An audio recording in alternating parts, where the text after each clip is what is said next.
Today we're going to see a example of how to use Windows Form inside a Revit API add-in.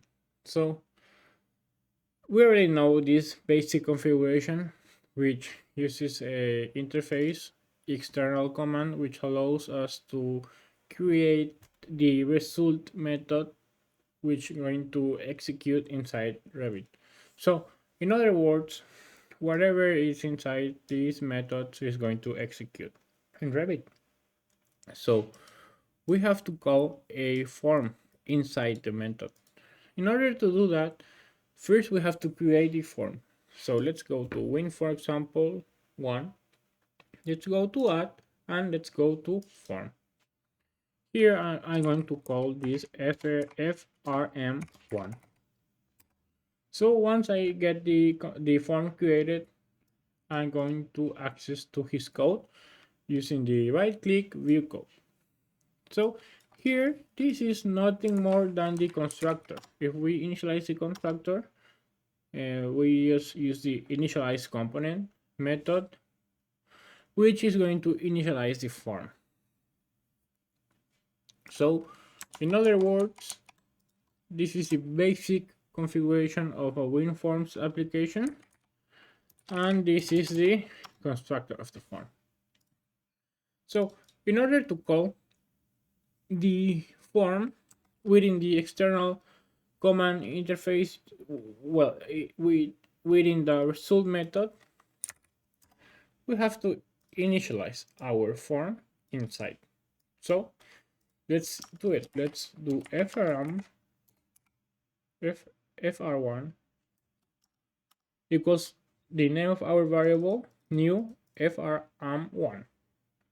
So we have a variable which is called form, which belongs to the frm1 object or class.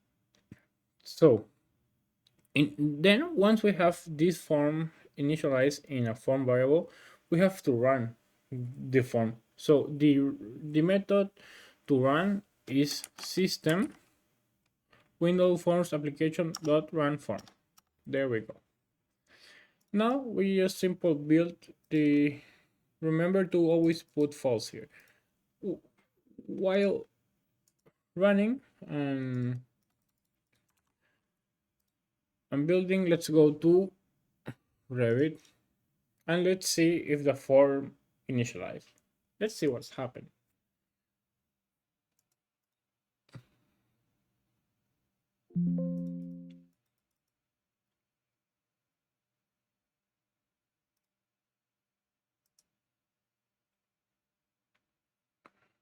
So once we are in Revit, let's recap that we have two important tools. We have the adding manager and we have the Revit lookup. We're going to use these complements in the future a lot of time, so don't forget to install. Okay, so let's run the add-in, load, let's copy the location. Okay, this is not correct. Let's go here. Okay, I have to copy this folder path. Okay, let's go to bin, the book, win, for example, one. Oh, okay, as almost always, I forgot to use the transaction attribute. Transaction mode dot manual. Let's rebuild again. Let's load again. And there we go. Must be here. So now we have a simple form. We have a simple form. And now if I go to if I go to my form class, how can I do a simple selection? For example, how can I get a selection? So we all know to do a selection within the normal execute method, we can do it like this: UI document, UI doc dot selection dot pick object type dot element set element. This is with capital O because it's a num. Let's see.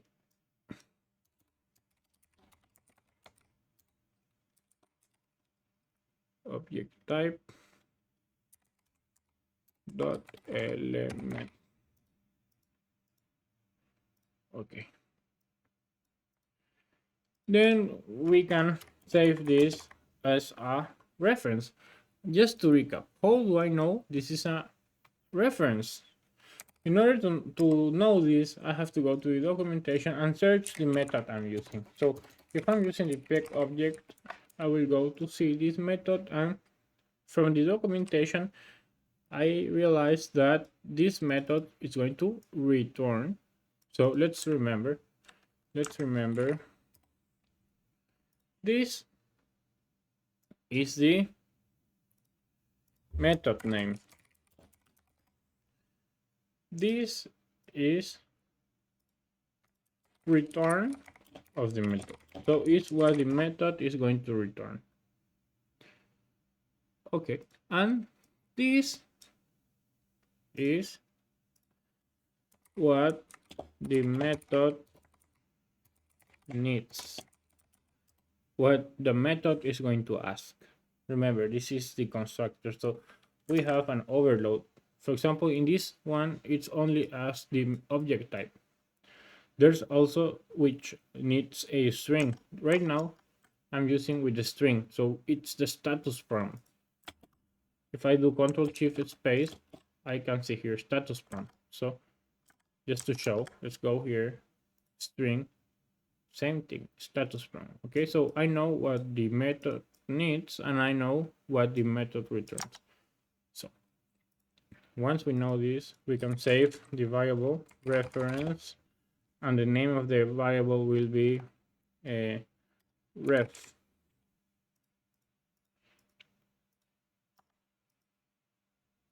Okay.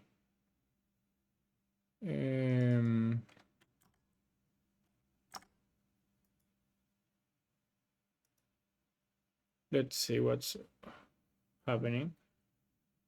UI dog cannot initialize by a reference variable with a value. Okay, this is a special variable name. You cannot use ref, never. So let's use reference, just like this. Okay, once we have this, we are already able to do the reference. So let's see, if I do like this and initialize the add-in, first thing I will do in the execute method is to, the Revit is going to ask me to select something, and then it's going to initialize the form. Let's go. See, it's asking me to select something. I will pick this, and then the form is going to appear. But I don't want to do this here. I want to do this inside the form. I want to do that with the form. So if I go to the form, if I go to the form and try to do this, I won't be able. Why? Because I don't have this variable. I don't have the UI doc variable. And again, I don't like this name. I like complete name. So UI document, and this should be document. So in order to use this UI document and document, I need the form to have these variables. So I'm going to request them, and I'm going to save it globally into my class form. In order to do this, I'm going to create the UI document variable,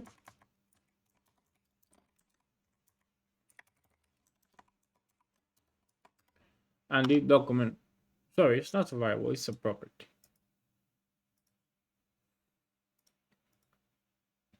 And now There's a confusion because there's system Windows Forms form and a form from Revit. Always use the Windows form, of course. Okay. We could use to also do like this and just only use like this.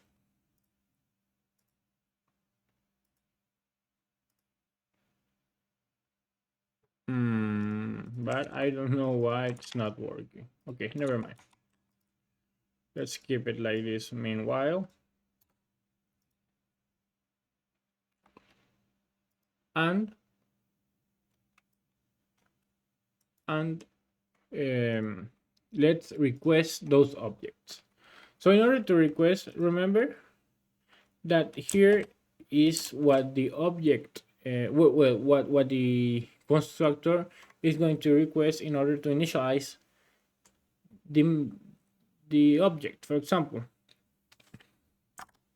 in the pick object method, we have two requests. The object type request, well, we request an object type and we request a string which is status from.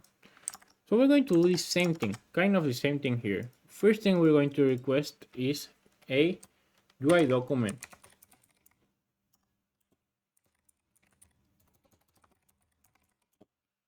And second thing is we're going to request is a document. So once we receive this document, we are going to save them as our property.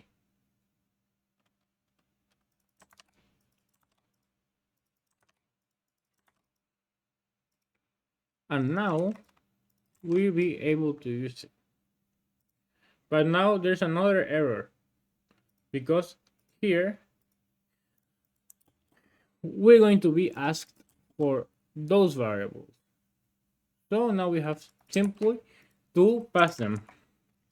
So we are passing our UI document and document variables to our form constructor, and this is going to initialize. So in other words, let's describe this in a schematic way. Let's go to Excalibur and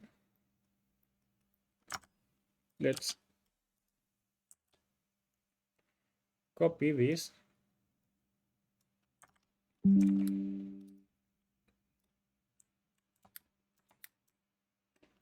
and let's copy this also. Okay, next thing here, we should use this and this.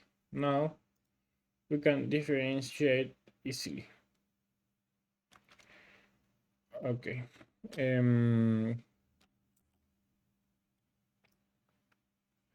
When we are saying we're using this class, well, it's not a class. When we're using this, what it does, it's refer to the class. So if I'm using this UI document, it refers to the class property. When I'm only using this simple variable, it refers to the method level. Well, here's the constructor. So let's see. First thing, when we charge the DLL and go to manual mode faceless, when we do this and run, first thing that hits in the code is this method. Then this line is red, this other line is red, and we initialize this. This is the second important thing. When we initialize this constructor is sent to our constructor in the form class. So this and this is received and sent here. So we save them and put it into a class property. Why? Because if we receive it here, this is only available in this range. So whatever we use here, we're going to be able to use the method. But if we have it in the variable, sorry, if we have it in a class property, we're going to be able to use it over the whole class. So it has a bigger range where it can be used. So this is much better, and that way we can use in other classes.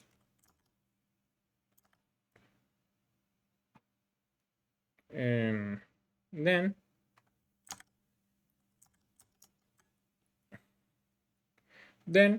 we can do a simple example of creating one button. Let's put a text which says select, a name called btn select, sorry for that, btn select, and let's put a simple text label, sorry, label. Now this text is going to begin like this, and it's going to be called label element.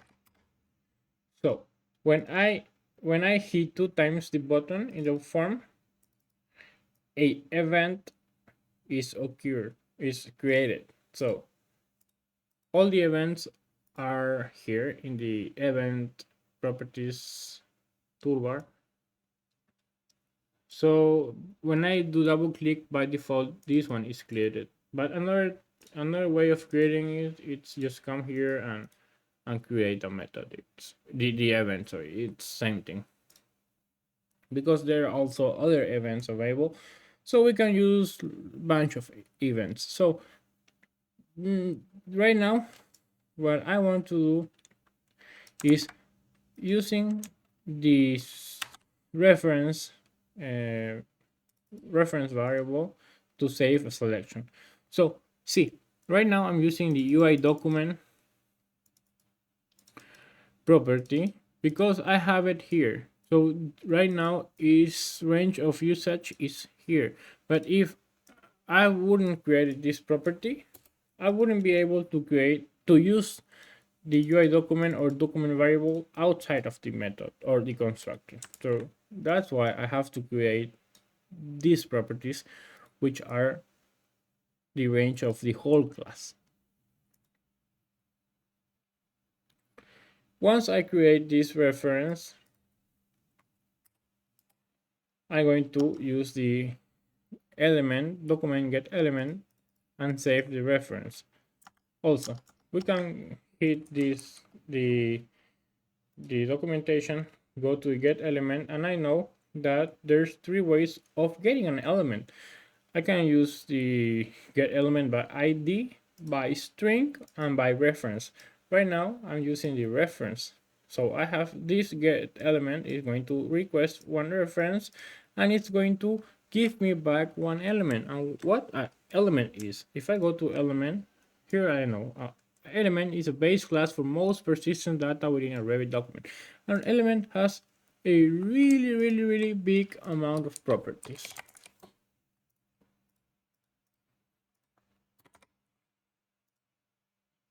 See, it's like it's not the beginning of the hierarchy, but down of its hierarchy it has lot of objects, and it has a big amount of properties like name. So right now we're going to save this element variable, and I'm going to create a well, I can just get directly from here.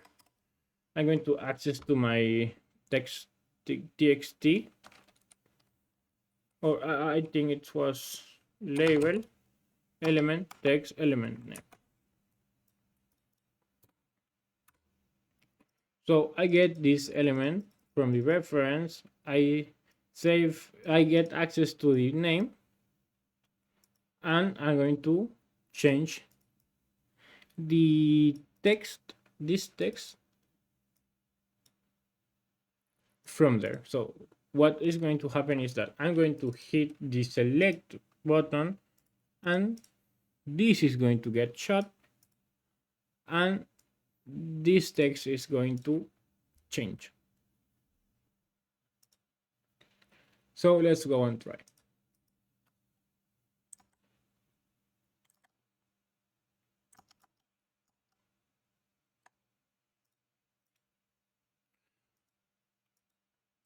There we go.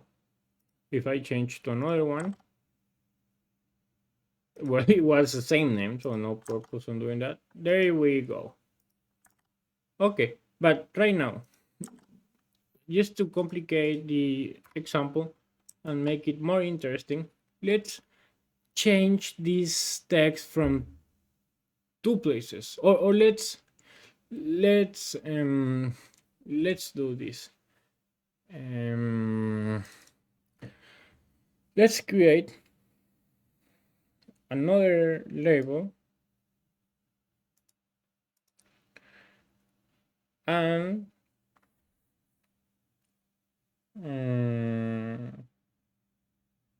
let's access from the from outside.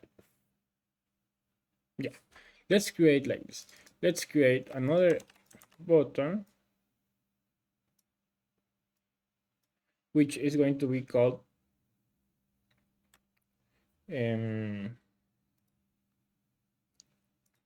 properties name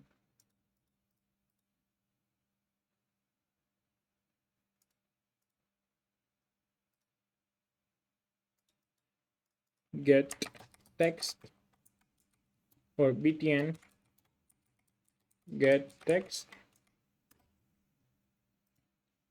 and this is going to be label. So I'm going to select the name of our element using this label, but when I click this button, when I click this button, let's go to text. When I click this button, I want to get the text of the actual text inside here, but only when I click this button. So let's create an event for here. So in order to access this, I can do it in two ways. I can put label text label text,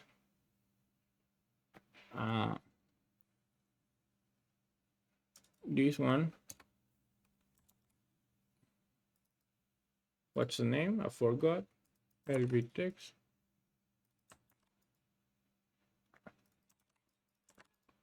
I can do it like this, simple as this.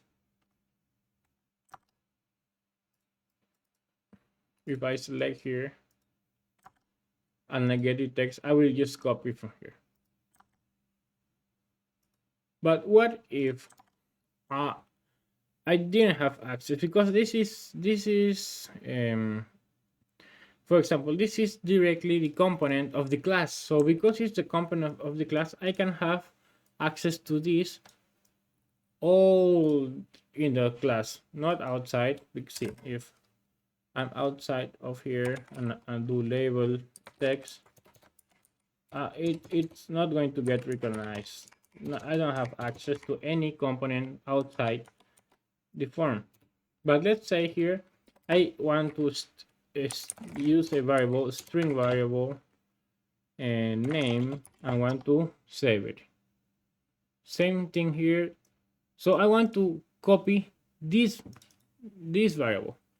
So right now I don't have access to my name variable in this other button text. So let's try to do it like this. Let's try to get lbl component text equals to name. This won't work because name it's defined within this range. Name only exists here, but it doesn't exist in a class range. So in order to make range name recognizable from the whole class, we have to create a global, a class property like this string name. And now there's no need to create new, just save it like this, and we're going to have access to name because we are defining name here and we are filling up the variable from here. Now it's something like this. The button gets clicked and we fill the property here, and here it saves here, and from here we are filling here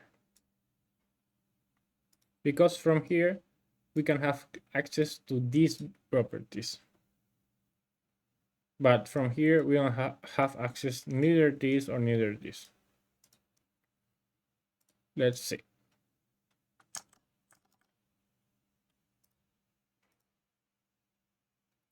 Select like this and this is still working. For example,